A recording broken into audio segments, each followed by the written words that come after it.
This is Joe, Vector reporter, and this is Kurtis Bearheart here. yesterday's news. Kurtis Bearheart, the Bearheart. Kurtis the Bear.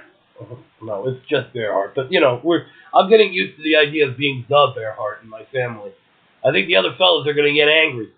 Sorry about that. That was very unprofessional. And Even Hank. That was vulgar. Yes, my brother Hank. He recently came blowing through town, and we're all scared because it's the holidays, you know? I even have my cousin, who was my cousin again? Man, you got a huge family, bro. I'm sorry.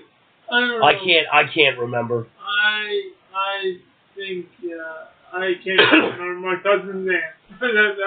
I'm sure it'll pop up. Well, I'm sorry. I got a little irreverent here. Let's When you're a journalist like myself, and a reporter, and you kind of forget things. Pull up on the flight stick. Yes, I'm sure you're so... Bert back home. You're so crammed with professionalism that you forget friend and family. Yes. Let's get to yesterday's news. All right, buckle in. It's time to go in for some yesterday's newsiness. This is from AP News. Conductor uses tie to rescue dog on train tracks. October 28th, 2018 is the news story. From South Orange, New Jersey, AP. South Orange, huh? Well, some little doggy got lost. Is that what it is? On the train track. That's a terrible... Oh, I can't... Well, at least there's a good ending. A New Jersey Transit train conductor took off his tie and used it as a leash to rescue a wayward dog named Shelby on the track. Shelby had to be happy. I would imagine that she's a lot happier at that than the thought of confronting the train. I can picture Shelby wagging his tail and I would imagine giving a smile and imagine it's her tail, right? Isn't Shelby a feminine? His a bird. I wouldn't want to misgender the dog. After all, the controversy that'll come through the studios will eviscerate us. We might hear from the boss. We might hear from someone, and whoever it is, I don't want to hear from him. Okay. All right. Yes. New NJ Transit spokesman Jim Smith tells Star Ledger of Newark the train crew on Saturday was altered, that a dog was on the tracks near South Orange Station. The crew spotted the dog and called to have the rail traffic stopped. Conductor Howard Kempton sprinted towards Shelby. Passenger called the phone number on the dog's ID tag. and Shelby's owner said she met the train in Summit. The dog had gotten away when its leash broke during a walk earlier that day. What a tender, beloved home it must have had. It was a happy ending. Yeah, it was a way happier ending than it could have been. Let me put it to you that way. The idea of doggies running around on train tracks is pretty crazy. I don't know. What would possess a dog to want to kill itself? That's my whole thing. At the end of the day, it's clear that the doggy had his day. And he was rescued, and despite what kind of a dummy she was still able to be salvaged. And I think that should hearten us all in this type of weather and community and whatever. So anyway, on to the next story. The doggy is not squished. Thank goodness for that. If I had to hear about a doggy squish story at this hour of the day, I have a feeling I'd be very upset. I mean, what would happen if your Shelby was on the tracks and get ready to be squished? Well, it depends. Is she tied up? Is it a black and white movie? Am I the villain? There's a lot of things to consider. But if I had a dog... You could be Egghead. Yeah, very easily. If I had a dog named Shelby, and she was on the train tracks, I'm assuming I would be glad that she was not still on the train tracks very long. Whoever rescued her, kudos to you. Someone owes you a lunch, at least. Here is another dog story. It's a dog-eat-dog kind of world. We're going to do one half podcast dog, the other half bear. Interesting. So it's an animalistic metamorphosis. Yes, it is. All right, well, let's go. You okay there? Yeah, I'm holding it together. It's one of those bad allergy days. I hear you. Here it is. This is from AP News. A hot dog. Firefighters rescue pet stuck in heating duct. Oh, man. One is in a train track. The other is in a heating duct. Just shaking my head here. What kind of dummies are these? First of all, who's letting them all loose in these places? Doggies are not supposed to get into heating ducts. That much I know. Train tracks is one thing, but... Is it good news or bad news for these animals? It's bad news for just about anything if we want to consider what intelligence is being used here. Let me save the good news and bad news segment. Yeah, I normally don't answer it so literally. I would say this is very concerning dummies.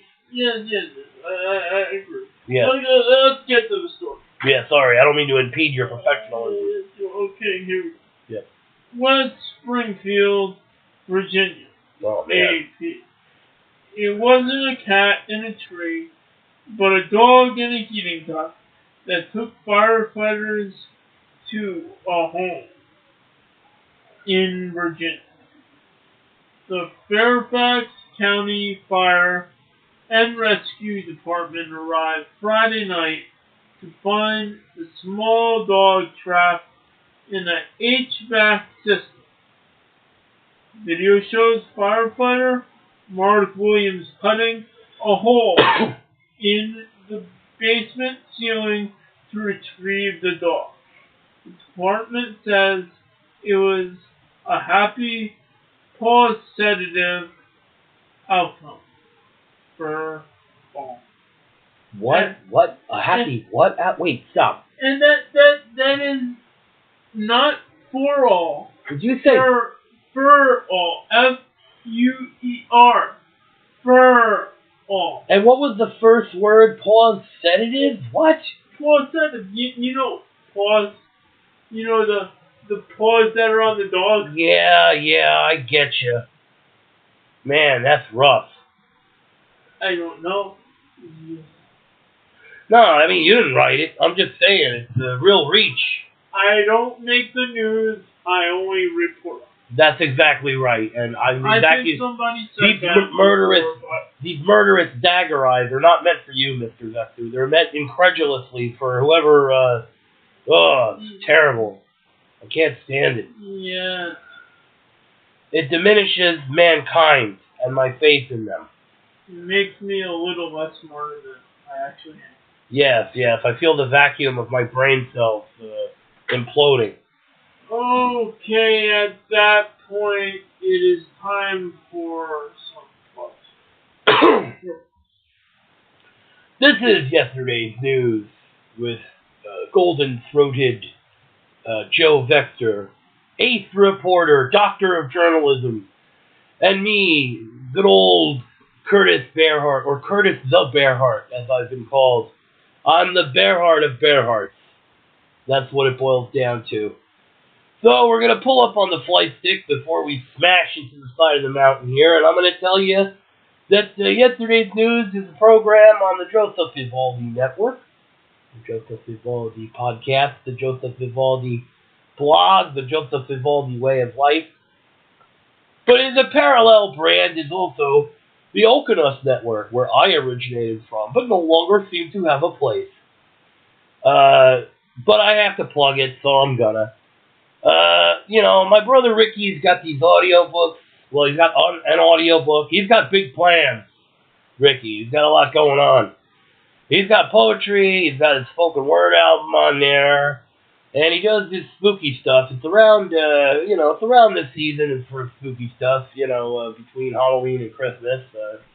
Last time I read The Christmas Carol, it was about ghosts, so, but anyway, and it's all that Tim Burton rock gut and whatever.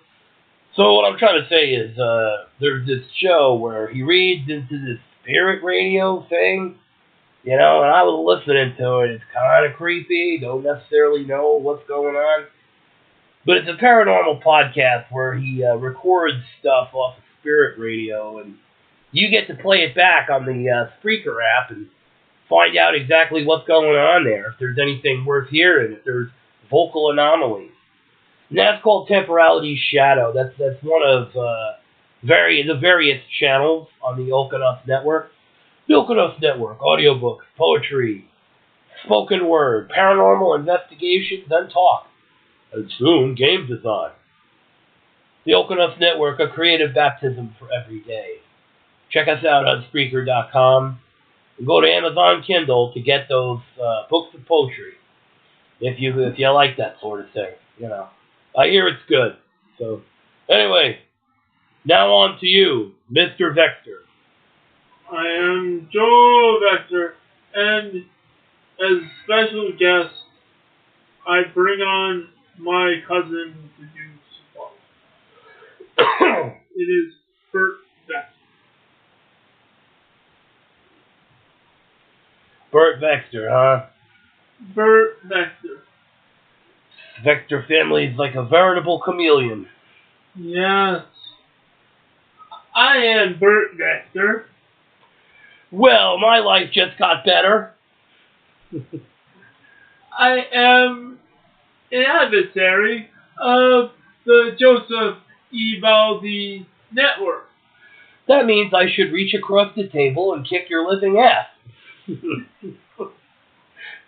that what that means? I mean, you just claim to be an adversary of what we're doing here. How'd you get in here? Call the cops. Somebody do something. Wait, there's weapons all over the place. What am I thinking? I'll take care of this. Yes,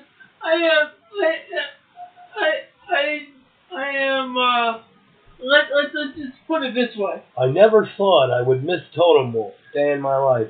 It shows that each day is an opportunity to learn, kids. To learn about yourself. I've been heckled before as a news reporter, but I have. You're a reporter too? Yes, I am. I am a reporter. Well, I've heard of your brother or cousin or whatever the hell's going on, but see, my brother, my cousin, I should say, my cousin Joe Vector reports on the serious news. I report on the lighter side of news. No, that can't be true. We only talk about puppies and bullfrogs and bears and stuff. We don't talk about anything. What's the word that he uses?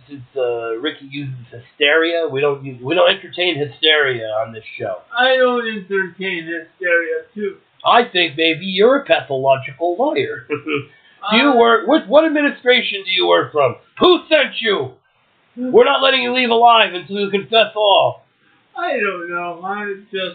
Let me get to the books. Okay. Our enemy is plugging for us. The enemy of my enemy is my... What is that? How does that go again? Alright, anyway, go ahead. Do your plug. I have something to be plugged. I am going to plug the books from Joseph Vivaldi.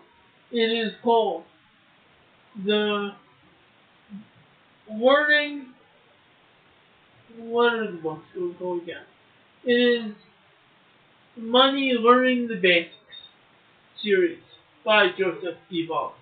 It has a book on going broke. It has a book on saving. It has a book on budget. Has a book on retirement.